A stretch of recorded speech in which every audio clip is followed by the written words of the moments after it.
Perkenalkan, nama saya Istiqomah Samsia dengan NIM 23101101. Di sini saya kebagian latar belakang PT Telkomsel.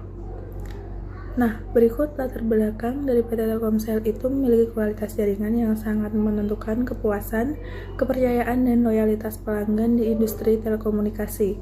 Adapun gangguan layanan dapat menurunkan kepuasan, memicu perpindahan pelanggan, dan merusak reputasi perusahaan.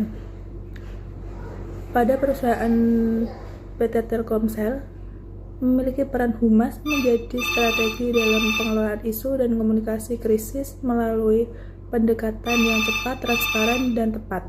Hal ini penting untuk menjaga kepercayaan publik, mempertahankan loyalitas pelanggan, dan melindungi citra perusahaan. Iya Mbak, aku mau tag video bentar.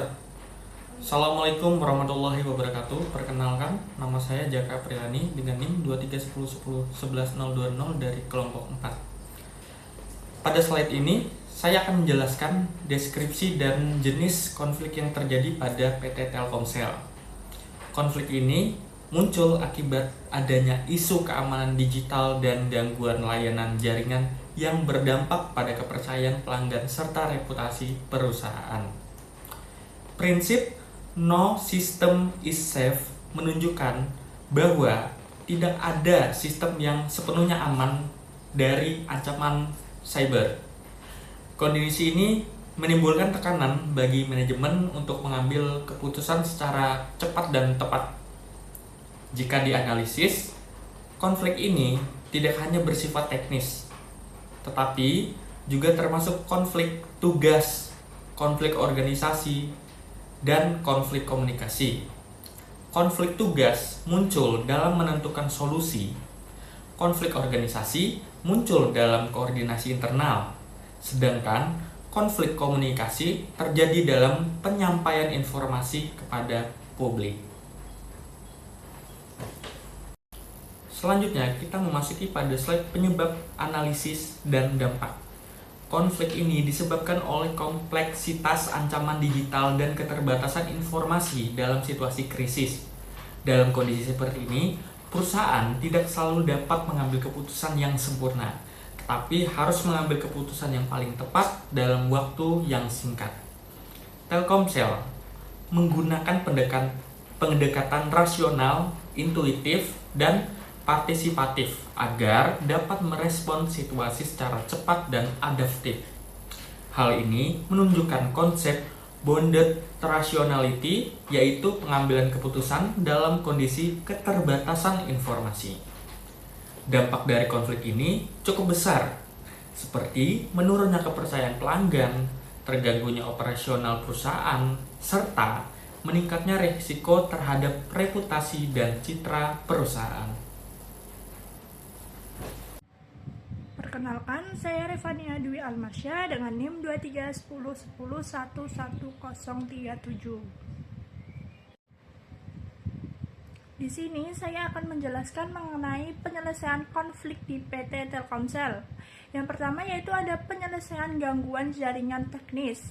Untuk langkah penyelesaiannya yaitu ada mengerahkan tim teknis secara cepat untuk isolasi gangguan, optimalisasi jaringan, dan mempercepat pemulihan layanan.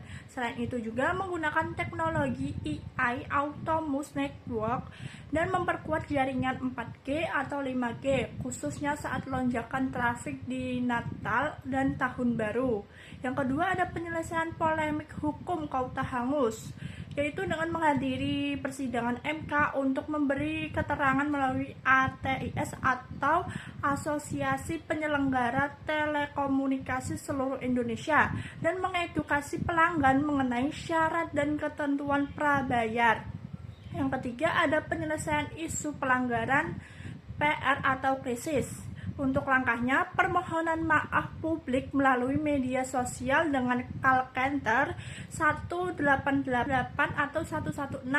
Untuk strateginya, meningkatkan transparansi dan meningkatkan kualitas layanan pelanggan untuk meningkatkan kesadaran konsumen akan hak-hak mereka. Yang keempat, ada penyelesaian internal atau merger.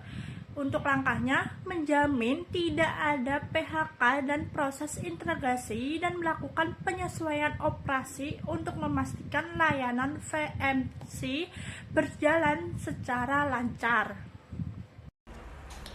Assalamualaikum warahmatullahi wabarakatuh. Perkenalkan, nama saya Aziza Dwi Nurmawati dengan NIM 2310111144. Di sini saya akan menjelaskan tentang hasil dan pembahasan mengenai PT Telkomsel. Nah, penanganan isu gangguan jaringan Telkomsel ini menunjukkan bahwa komunikasi yang efektif itu berfokus pada mengurangi ketidakpastian publik melalui pengakuan awal, pembaruan informasi, dan kejelasan penanganan. Keberhasilan komunikasi itu tidak hanya ditentukan oleh isi pesan, tetapi juga oleh kecepatan respon, konsistensi antar kanal. Nah, serta keseimbangan antara informasi itu teknis dan empati. Kanal digital berperan sebagai pusat informasi. Nah, itu informasi utama, sementara media berkurat legitimasi pesan. Nah, selain itu pendekatan yang tidak defensif terhadap keluhan pelanggan membantu menjaga kepercayaan. Pada akhirnya, penutupan isu dan komunikasi pusat panggilan menjadi penting untuk memastikan pemulihan reputasi dan menegaskan bahwa layanan telah kembali normal.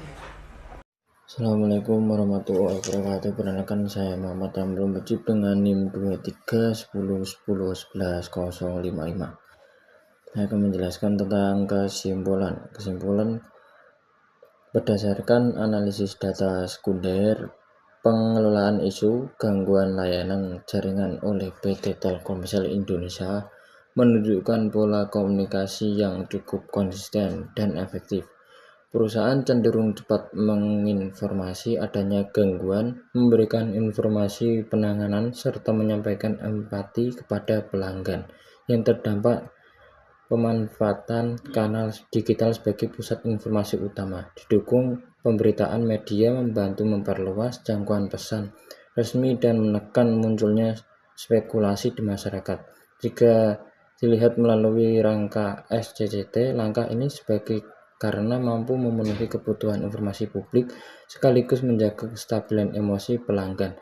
Secara umum, ritme pembaruan yang stabil, konsistensi pesan, dan kejelasan jalur bantuan menjadi faktor penting dalam menjaga kepercayaan pelanggan selama masa gangguan layanan.